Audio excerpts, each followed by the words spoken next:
Hi there, welcome to episode 5 of the Grand Meadows video series. Still on the whole issue of joints, and today we're going to talk about two of the other ingredients that we see in a lot of joint supplements, hyaluronic acid and MSM. Now, hyaluronic acid is very interesting because obviously it's been around for years in injectable form with products like Legend, etc., where you're doing either an intra-articular injection or you're doing an intravenous injection. But about, gosh, it's probably 10 years ago now, when the first oral hyaluronic acid product first came out, everybody was just like, wow, this is awesome. I don't have to have my vet come out and inject my horse and, you know, let's buy it. And so within a matter of months, it seems, you know, everybody made an oral hyaluronic acid product. But Grand Meadows didn't. Why not? Well, there's always been a very big question mark about the bioavailability of a hyaluronic acid molecule.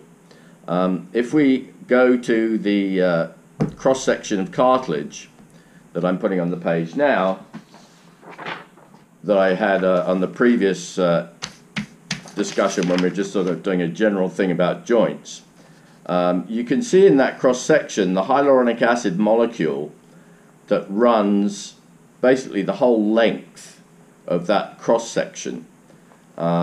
It's generally speaking, the molecule is about 1.25 million Daltons in size, which is a huge molecule.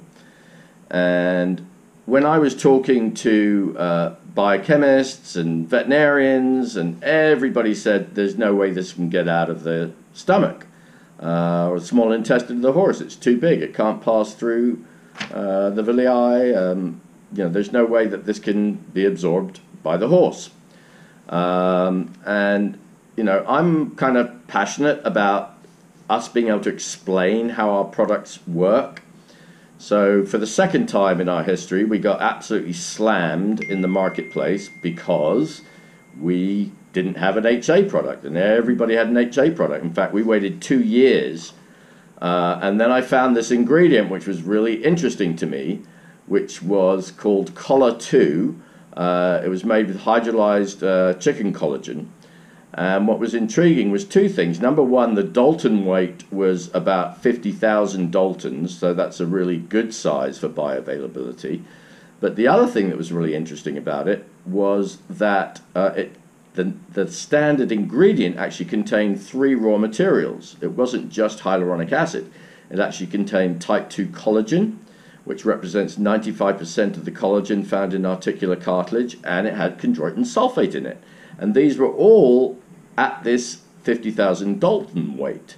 If you watch the previous video, I was talking about chondroitin sulfate as a standalone ingredient being problematic because of its molecular weight. So I was really excited when we discovered this ingredient, and we've been using that ever since. Now, there's a ton of debate about this whole issue of bioavailability. So there's the small molecule side, and then there's the large molecule side.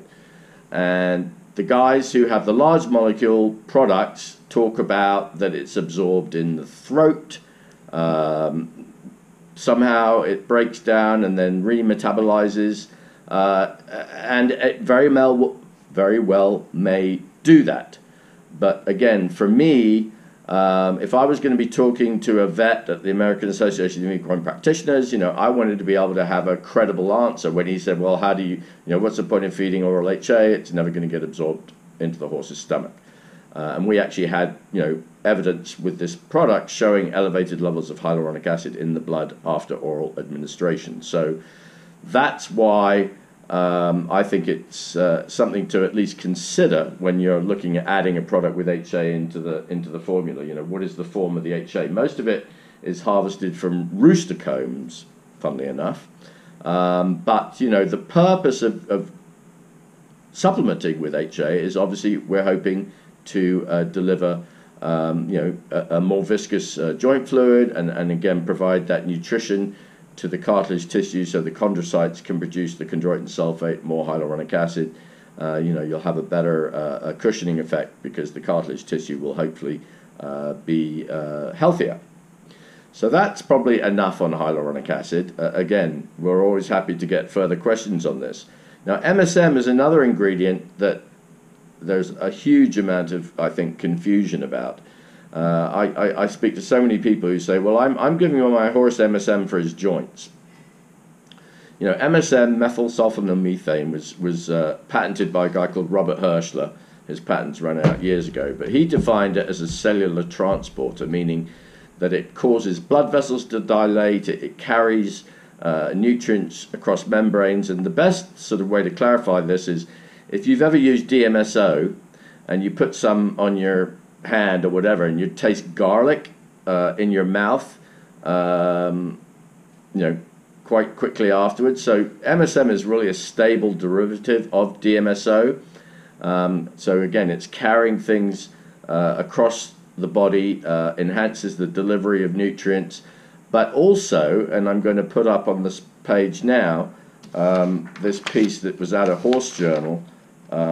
This is back in 2009, 2008, talking about clues to the MSM mystery, and talking about the fact that they've done some research or a study that it seemed to have anti-inflammatory properties.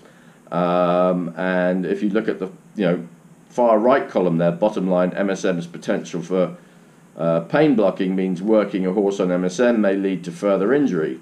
That's something that you need to be aware of when you're using MSM, particularly at high doses, that it does have that, is going to have a similar effect possibly to like a devil's claw or a boswellia or something like that. You need to be conscious of that.